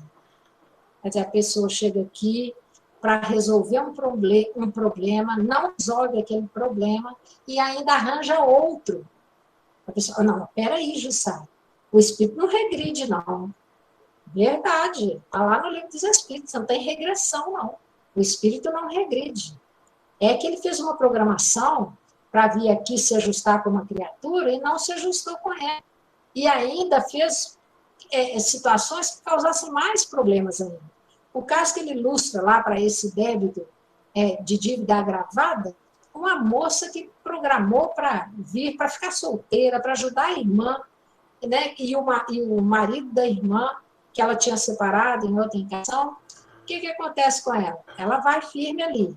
Quando chega uma semana antes da irmã casar, a irmã caçula, ela se envolve com o esposo, né, o futuro esposo da irmã, e acaba que a irmã comete suicídio, olha só, ao agravamento da dívida. O moço contrai hanseníase, vai isolado para um sanatório, para tratamento, e ela fica sozinha. Ela fica, mesmo tendo se envolvido com o marido da irmã. O que acontece? Ela prepara um copo de veneno para cometer suicídio, gente. A essa altura, a irmãzinha dela, que cometeu suicídio, tinha sido preparada a reencarnação dela imediata. Nasceu como filha do marido da irmã, né? O que seria o marido da irmã. Então, e nasce com problemas de enfermidades graves. E ela olha aquela criancinha no berço com dificuldades graves que ela não... E o marido já estava afastado no sanatório e ela sozinha prepara um copo para cometer suicídio de veneno. E chega um instrutor espiritualmente presente, o André Luiz junto, era uma equipe socorrista, e ele narra, então, que essa irmã, né, já prestes a tomar o veneno, o instrutor, com toda a sua autoridade espiritual e magnética, fala para ela assim: minha irmã, você vai cometer um gesto desse sem pelo menos fazer uma prece? Ela não é médium, ela não ouviu nada, nem viu nada, porque estava no plano espiritual, mas sentiu no coração a necessidade de fazer uma prece. O que ela faz? Se ajoelha, faz uma prece. Quando ela levanta, ela esbarra a mão no copo e o copo cai e quebra. Né? Já foi um alívio, porque conseguiu livrar essa irmã do suicídio, mas ela já estava com a dívida agravada. Tá vendo? Contei esse caso para poder diferenciar do débito estacionário, que é o caso em questão, que vai ilustrar para a gente esse versículo aqui. O que é o débito estacionário? Ele narra a história de um anão que está encarnado com paralisia cerebral, sem nenhuma condição física de se manter, e a mãe dele acompanhando, dando assistência, e ela estava no momento em que eles a encontram em prece fervorosa, pedindo a Deus, porque estava na miséria, numa choupana, um catre, né, como colocam os espíritos de forma poética até, né, um leito de dor miserável ali no chão, e o André Luiz adentra em espírito aquela residência, e eles vão analisar o caso desse anão. E o André fica surpreso de ver que a imensa dor que ele estava passando, com aquela enfermidade, com as necessidades materiais, passavam fome, passavam frio, né? todas as dificuldades que a gente imagina aqui na Terra, eles estavam enfrentando, mãe e filho ali naquela situação. Só que a mãe estava sofrendo muito e conseguindo resgatar parte de seus débitos, que ela foi parceira do filho em outra encarnação, em que ele era muito poderoso e muito rico e tinha feito muita maldade mesmo. E ela tinha participado de alguma sorte, porque era companheira dele naquela época. O que acontece? Este anão estava com a mente cristalizada, distante daquela vivência de dor e sofrimento. Ele nem se dava, não é o direito, ele não percebia aquela encarnação. Ele estava ausente espiritualmente, vamos dizer assim, daquele sofrimento, daquela dor, sentindo tudo, mas mantendo a sua mente fixa naquele poderoso príncipe afortunado que ele foi em outra encarnação. Cristalizou ali e pode descer quanta dor for que eu vou sentir, mas não vou sair daqui.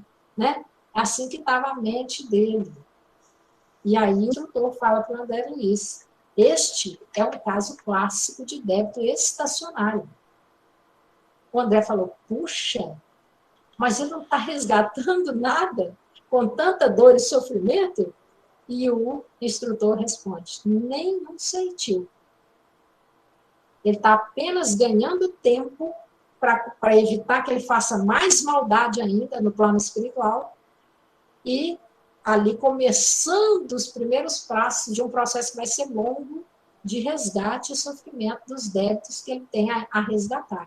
Mas naquele momento era débito estacionário, sem nenhum resgate, mesmo com tanta dor e sofrimento.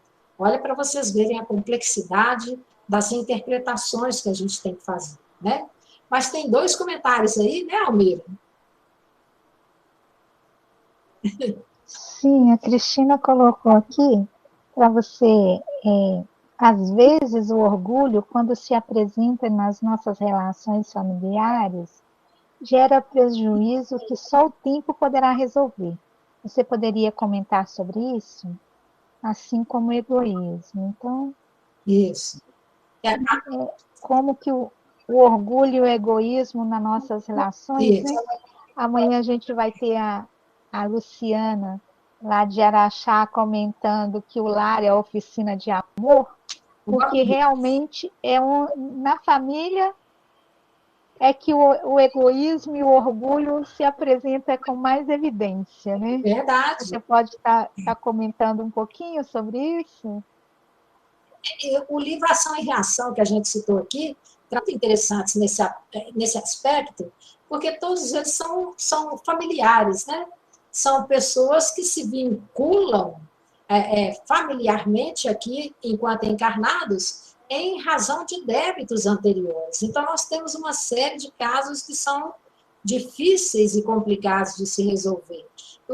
Com relação à herança, por exemplo, aqueles que lesam os familiares para ficar com a herança, né? Tem lá um caso clássico narrado também, em que um irmão lesa, o outro chega a aprisioná-lo em casa, a ser considerado como louco. E ele foi ficando numa situação delicada até que o irmão conseguiu a guarda dele para ter acesso à metade dele na fortuna. Porque gastou a própria metade toda, estava cheio de dívida, e queria a metade do outro irmão, né, que era mais novo do que ele. Então, é uma história dura, né, de resgate. Olha o orgulho, olha o egoísmo, a avareza. Ele não pensou no irmão em nenhum momento, né?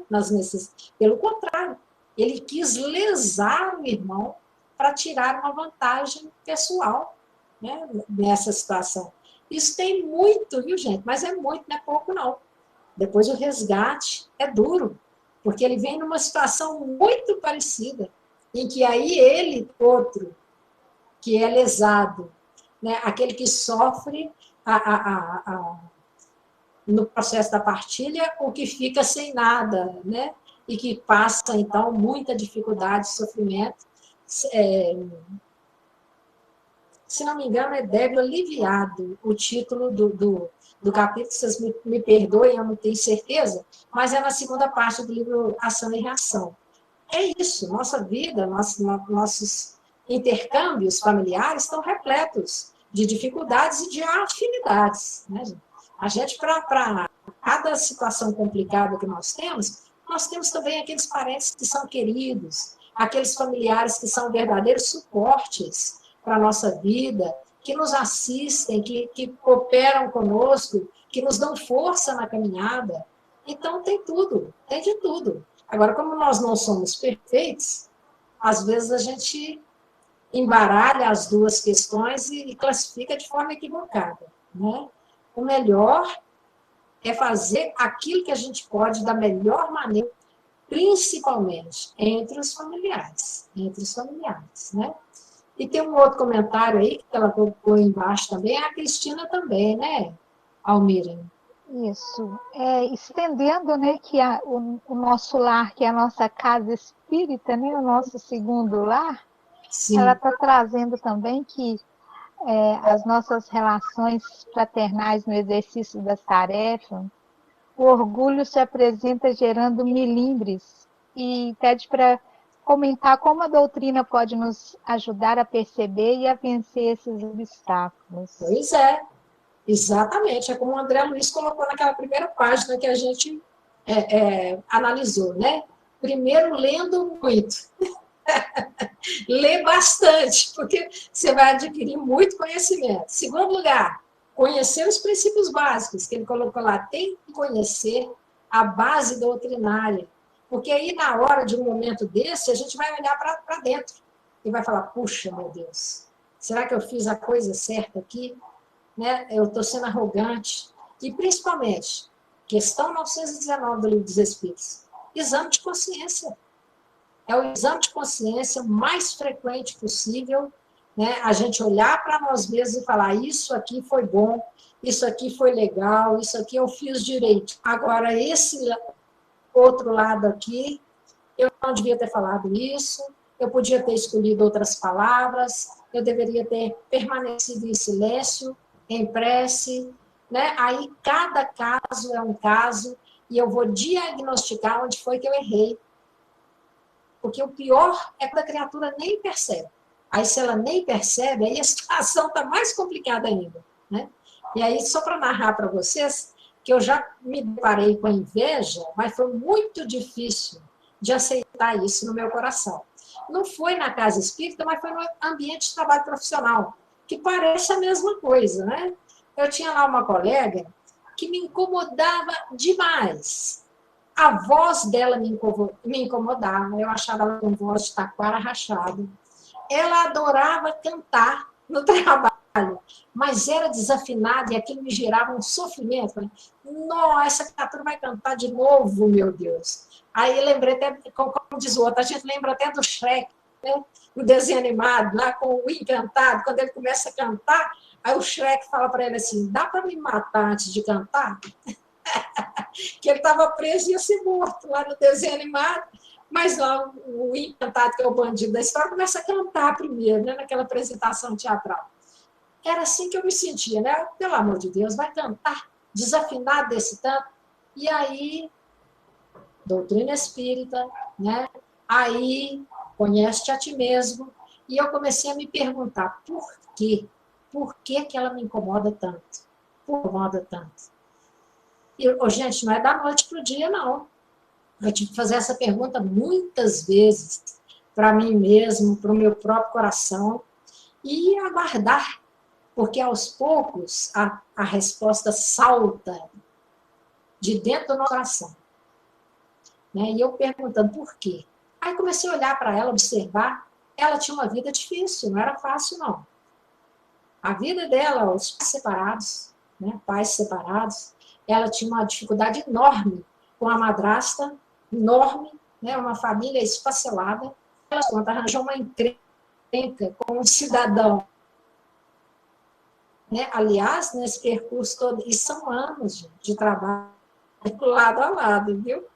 Aí, nesse percurso todo aí, ela quase cometeu um aborto e veio conversar comigo. espírita. O que eu achava? E eu tive que orientar. E eu falei para ela, olha, pensa bem, porque essa criança hoje, ela vai ser o seu sustento amanhã. Pode ser, quando você estiver velho, você é mãe solteira, você vai querer ficar sozinha. Essa criança pode ser o seu arrimo lá na frente. E ela falava, ela sempre confiou muito em mim. E nunca soube desse incômodo todo que eu sentia. Eu nunca contei por quê. Era problema meu, não era dela. Não era dela, era problema meu. E aí eu falei, graças a Deus não cometeu o aborto. O filho dela hoje tem mais de 18 anos de idade, é um bom menino, estudioso, seguindo carreira ali. Ela tem o maior orgulho do bom sentido, né? Desse filho dela. Mas então, Jussara, o que houve? Olha, gente, certa altura do campeonato, saltou do meu coração. Você está com inveja. E a hora que eu fiz isso, então eu comecei a usar uma técnica que o Divaldo recomenda lá numa das palestras dele, da gente ficar na frente do espelho e perguntar, por quê? Por que eu tenho? Que eu não gosto dessa... Por que ela me incomoda tanto? Os outros não. Nós éramos lá vários trabalhadores no setor, né? Por que só ela me incomoda desse tanto? E eu fazia pergunta, observava um pouco e saía, porque não tem resposta imediata. Um dia, eu estava olhando no espelho numa hora do máximo, o meu rosto ficou completamente vermelho. E na hora eu falei, você está com inveja. Falei, mas inveja de quê? Pelo amor de Deus, essa menina tem uma vida terrível. O que ela podia ter que estar me causando inveja? Sabe qual que é a inveja que eu tinha dela, gente? Da força de vontade, da garra e da coragem daquela menina. Diante desse, como diz o outro, né? Tinha tudo para dar errado, como diz o outro, tinha tudo para fazer besteira para dar errado. Mas ela estava lá cantando, trabalhando, satisfeita da vida e seguindo adiante. E eu, comparar com ela. A minha família é maravilhosa.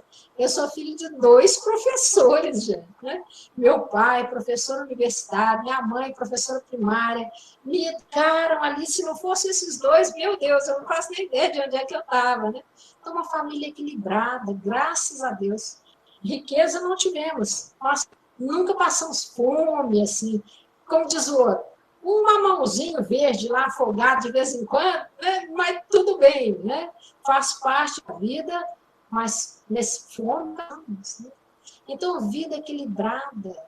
Ela, sem condição nenhuma, foi lá e fez um curso superior qualquer, numa universidade qualquer, e apresentou o curso superior dela. E eu, gente, tinha abandonado meu curso superior no meio do caminho, o FMG, como diz o outro, né? Não é uma faculdade qualquer, é o FMG. Olha o orgulho misturado também com a vaidade. Então, isso foi arrebentando com o meu coração, né? E o rosto ficou vermelho. E eu falei, puxa vida, mas eu já sou expositor espírita. Já era, né, naquela altura daquela análise, expositor espírita. Ainda assim, me deparando com um sentimento tão baixo, tão baixo, e tão bem escondido. São víboras no nosso coração, o orgulho, o egoísmo dos seus filhos, a vaidade, né? E todos os outros que a gente imaginar, que são as imperfeições humanas que a gente ainda tem que vencer. Mas é preciso coragem de partir para o bom combate. Né? A primeira vez que eu contei isso foi numa Comercon há muitos anos atrás.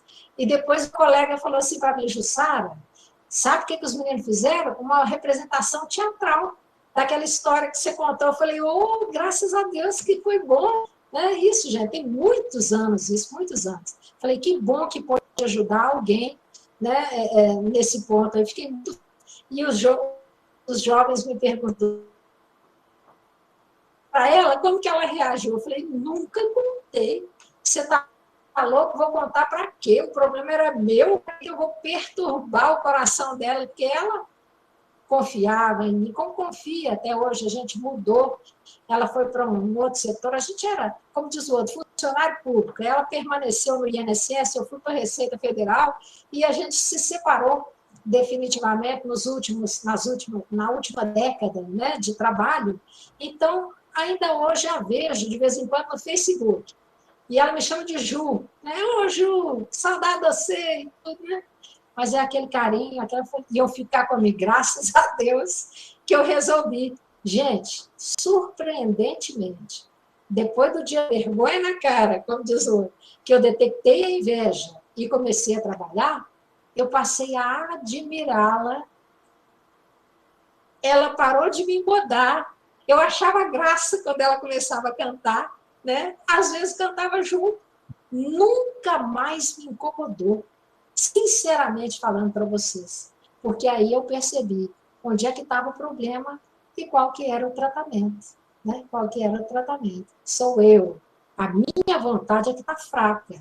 Por isso que eu estou com inveja da vontade hercúlea que ela tem diante da vida. E passei a admirar aquelas características que ela tinha, aquela coragem, né, e todo o trabalho que ela desempenhou na vida até hoje. Tenho um profundo respeito e admiração por ela. Isso é o orgulho, né? Isso é vencer o orgulho e o egoísmo no nosso coração. Não é fácil. Né? Se for doutrina espírita, não precisaríamos do Evangelho de Jesus e não precisaríamos da questão 919. Examina a sua própria consciência, olha para dentro, observa você mesmo, porque aqui é que precisa corrigir, não é lá do lado de fora. Do lado de fora, a nossa melhor contribuição é o exemplo, que às vezes o nosso exemplo ajuda o outro. A vida das criaturas, não faz parte. Né? Jesus não fez isso conosco. Ele veio e falou, eu sou a verdade e a vida. Ninguém vem ao Pai a não ser por mim. Mas ele não saiu empurrando ninguém, não. É cada um a seu tempo. Como falou lá com o senador Públio Lentulus, né? Você pode me acompanhar hoje ou daqui a milênios. A escolha é sua. Né? Então, não há imposição. Há um respeito profundo ao livre-arbítrio. Né? Espero ter contribuído aí, viu, Cristiana? Hoje, Sara, com certeza contribuiu sim. E você falando do efeito desse orgulho, eu lembrei de um caso meu de egoísmo, sabe? Eu coordenava uma reunião de estudos no Miramês, sempre fui muito disciplinada, chegava cedo para preparar a tarefa e tudo. E chegou uma mocinha que ela tinha um pouco de, vamos dizer assim, de desvio. E aí, na hora que ela chegou, eu falei, ai, meu Deus, inventa a pessoa. E eu aqui, com um monte de coisa para organizar e preparar, ela vai começar a falar um monte de abobrinha, e eu estou precisando coordenar isso aqui. E dito e feito, ela sentou na minha frente e começou a falar as abobrinhas, né? Não sei. E aí eu pensei assim, vou pegar o evangelho e vou a canela, né? Igual a surra de Bíblia do Chico. Peguei o evangelho e falei com ela assim, toma. Aí o que ela fez? Abriu o evangelho e me devolveu o evangelho aberto. Assim, ó, abriu e fez assim para mim. Aí eu peguei o evangelho e fui ler. Qual que era a mensagem? Que o que Jesus esperava de mim naquela hora é que eu atendesse aquela irmã que estava ali na minha frente. O resto era supérfluo. Mas eu estava tão voltada para mim mesma, né, Jussara, que eu estava deixando aquela oportunidade passar. Então, eu te dei meu exemplo de egoísmo aí para juntar com o de orgulho que você trouxe. E muito obrigada, esclareceu sim. Eu que te agradeço, Cristina, por compartilhar conosco sua experiência também, né? A vida é um aprendizado 24 horas por dia, gente. Você certa ia apresentar um estudo, se não me engano, lá no Amor e Caridade, né? E a minha sobrinha, criança, aqui brincando por perto, e eu apressada, preparando as coisas, ainda ia pegar o ônibus ali embaixo, aí falei assim para ela, ó, se aguarda, porque a tia vai ali para o estudo, mas daqui a pouquinho eu estou de volta. Ela virou para mim brincando, criança, não sabia o que estava falando. Falou assim para mim, e se for de 1000 anos?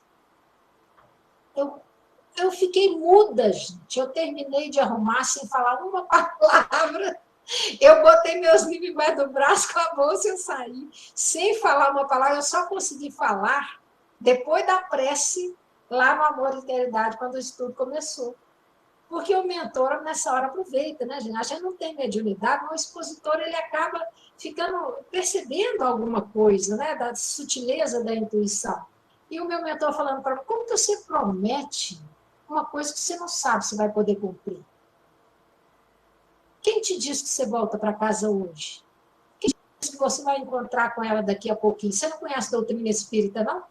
E quando ela fala daqui 1000 anos, me fez refletir profundamente, porque realmente os laços, eu desencarno, ela desencarna, as programações reencarnatórias, pode ser que nessa condição de estarmos as duas juntas, reencarnadas, ou como amigas, ou como irmãs, ou como parentes, ou debaixo do mesmo teto, seja como for, pode ser que demore 1000 anos mesmo. Né? E aí a gente fala, mas isso tudo, mas o que são 1000 anos diante da eternidade? Não é, gente? O pensamento do espírita tem que se alargar, porque a vitória sobre o egoísmo depende da amplitude da nossa compreensão do que seja a vida, né, do que seja as circunstâncias. E como diz o Emmanuel, lá no livro Há 2000 anos, quem compreende, perdoa. E à medida que a gente vai compreendendo a vida, compreendendo as circunstâncias, vai se alargando, os problemas vão diminuindo. O que para os outros é um problema gravíssimo, para nós se torna tranquilo, suave. Ainda outro dia, falando sobre os livros do André Luiz, aí citamos a desencarnação, e uma amiga perguntou, até para me ajudar, né, no estudo, perguntou para mim assim, existe diferença entre desencarnar e morrer, Gisele? Existe muita diferença, está no desespero da gente. Porque quando você fala assim, morreu, né, a pessoa que a gente ama, morreu, faleceu, é um golpe duríssimo no coração, né, para a criatura se recuperar aqui, despedir de alguém e falar, morreu, acabou. Nossa Senhora! Agora, quando você fala assim, desencarnou, gente, é muito mais suave, nossa. Né? Não é que o espírito não chora, não, a gente chora, sofre, sente falta, sente o distanciamento, a separação, mas de uma forma muito grave do que aquele que não tem o conhecimento do espírito e fala, morreu. A pessoa que eu amo morreu. Nossa, gente, deve ser uma dor inenarrável, né, no coração. Então, a gente tem que agradecer muito a Deus pela oportunidade, né, da instrução espírita ao nosso alcance, para que a gente possa compreender as circunstâncias da vida. E nesse mundo que nos cerca agora, né, nesse período de pandemia que a gente vem enfrentando, gente, o que eu mais vi foi mensagem de luto nos nossos grupos de WhatsApp do Abrigo da Luz. Hoje mesmo, teve uma mensagem de luto lá, do companheiro trabalhador, parente de trabalhador, né? Pessoas ligadas aos trabalhadores. Então, é um atrás do outro. Se não tem a compreensão que a doutrina espírita nos traz, que dor enorme que seria no coração, né? Por isso que é para estudar, que a André Luiz recomenda estudar. Mas tem mais alguma coisa aí, Almira? Porque o nosso tempo está chegando, né? Está chegando aí. Não tem nenhuma outra pergunta, Jussara. E tudo aí que foi falado, né? A gente vê que o egoísmo e o orgulho é a expressão da nossa infantilidade espiritual, né? A falta de maturidade do espírito. Verdade. E a partir do momento que nós desenvolvermos em nós, né, a capacidade de entendimento, né, a maturidade espiritual, porque diz aí, daqui milênios a gente pode nos encontrar. Então, a cronologia do espírito encarnado não quer dizer nada, né? Não. Uma criança te deu uma lição, né? A gente vê vários relatos nos livros que vem ali a criança sendo intuído pelos amigos espirituais para nos chamar a atenção. Então, o desenvolvimento da maturidade do espírito que a gente precisa, né? É o conheça-te a ti mesmo, que vai nos dar essa capacidade de entendimento e de poder analisar com raciocínio e compreender aonde deve ser mudado, né? O que precisa ser trabalhado em nós, para trabalhar essas duas chagas, né, que nos entraram o progresso. Com certeza, Almir. Nosso tempo é chegado ali, gente. Vou só recomendar para vocês uma página belíssima do Emmanuel, que chama Qualificação Espírita, em que nós vimos a do André Luiz no início, que ele trouxe só forma simples de exercício da caridade. Aqui o Emmanuel vai falar da qualificação espírita para o exercício da caridade, né? Para como que fazer. Ele cita coisas assim do tipo, né? O espírita deve ser justo sem rigorismo, quer dizer, exercer a justiça sem rigor, sem dureza, sincero, sem agressão, paciente, sem preguiça. É o esperar, mas esperar trabalhando, né? É a paciência operosa, a paciência que trabalha, sem preguiça. Digno sem orgulho. Tem gente que fala, eu tive que descer da minha dignidade. Desceu foi do orgulho. A dignidade é outro departamento. Então, digno sem orgulho. E aí ele vai discorrendo aqui vários itens, tá? Lá no final ele fala altruísta sem pretensão. O altruísta é aquele que exerce a caridade sem esperar nada em troca. E aqui ele coloca sem pretensão, sem exigências, né? Sem colocar condições para outra criatura, é de graça mesmo, né? Para que isso faça efeito. Essa página, Qualificação Espírita, é o capítulo 47 do livro Bênção de Paz, do Emmanuel. Esse livro, gente, eu não tenho ele, mas aquele link, aquele site que chama Bíblia do Caminho, tem as obras que o Chico psicografou todas lá. É muito fácil de acessar, muito bom para o expositor que quer fazer pesquisa, tem pesquisa por temas, por tópicos, né? E tem os índices dos livros, todos estão lá. Então, é nesse livro, Bênção de Paz, capítulo 47, o título é Qualificação Espírita, maravilhosa. Obrigada, a Bruna já colocou aí para nós, ó. Muito obrigada, viu, Bruna? Gratidão infinita, gente, pela paciência de vocês, viu? E pela colaboração, e que Jesus abençoe esse evento, que todos os estudos possam ser com muitos frutos para os corações de todos nós, né? Obrigada, viu? Obrigada, Almira. A gente que te agradece, né, Jussara, pela sua colaboração de estar aqui conosco nessa tarde, nos fazendo refletir um pouco, né, sobre esses dois entraves da nossa vida que a nossa infantilidade ainda expressa com muita evidência, né? Então, pare e pense um pouquinho sempre, né, para a gente saber como trabalhar isso em nós. E aí a gente agradece também a participação de todos, né, que esteve conosco aqui, convidando para a sequência do nosso evento, que serão 4 dias. Esse é um evento que a AME Contagem realiza, já vai ser o 9º ano que a AME Contagem realiza, que é no período que são os 4 dias de feriado, mas como nós estamos numa situação inusitada e me foi até tirado o feriado para que a gente não fizesse nenhuma aglomeração, né? Aí a gente dividiu o evento em 2 finais de semana, que vai dar 15 dias depois, para não coincidir da nossa reunião da AME, do SEM, do Conselho Regional Espírita de Contagem, que é no primeiro domingo. Então, a gente dividiu em 2 finais de semana, intercalando em 15 dias. Aí a gente convida todos a estar conosco nos próximos dias, sequência para a gente estar refletindo. No domingo, amanhã, será a Luciana Chá, do 20º. ela vai falar o Lar Oficina de Amor, né, que está no cartaz que a gente divulgou. Eu acho que todos que estão aqui presentes recebeu o cartaz. Né?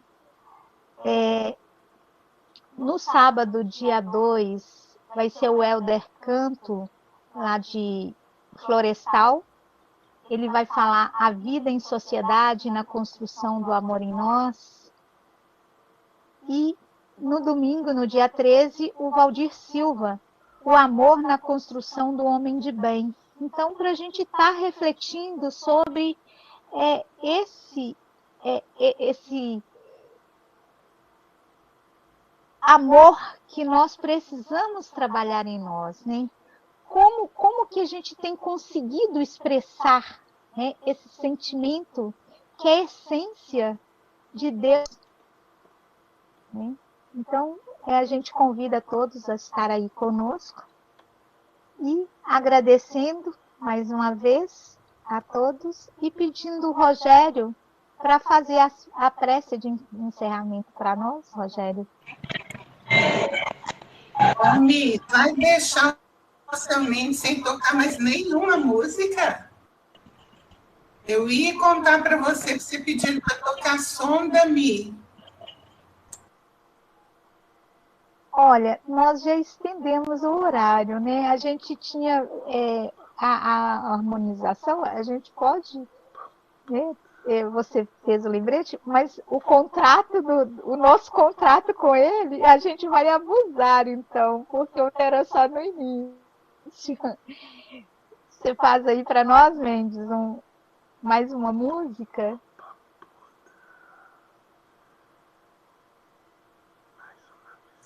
Seu microfone está fechado, Mendes.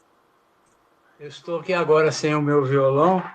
Pegaram ele aqui e levaram. Eu vou tocar uma outra música. Mas é bonita também, porque eu vou tocar num outro instrumento.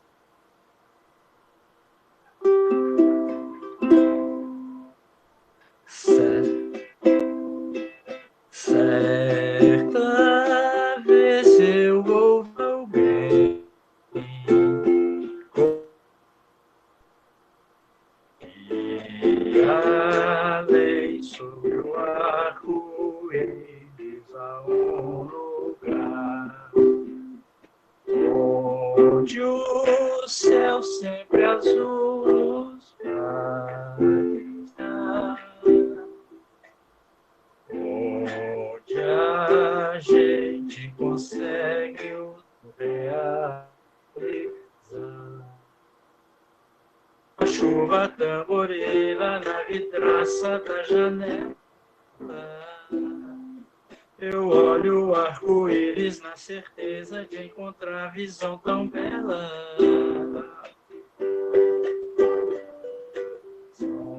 Onde o céu sempre azul nos faz sonhar. Onde a gente realizar.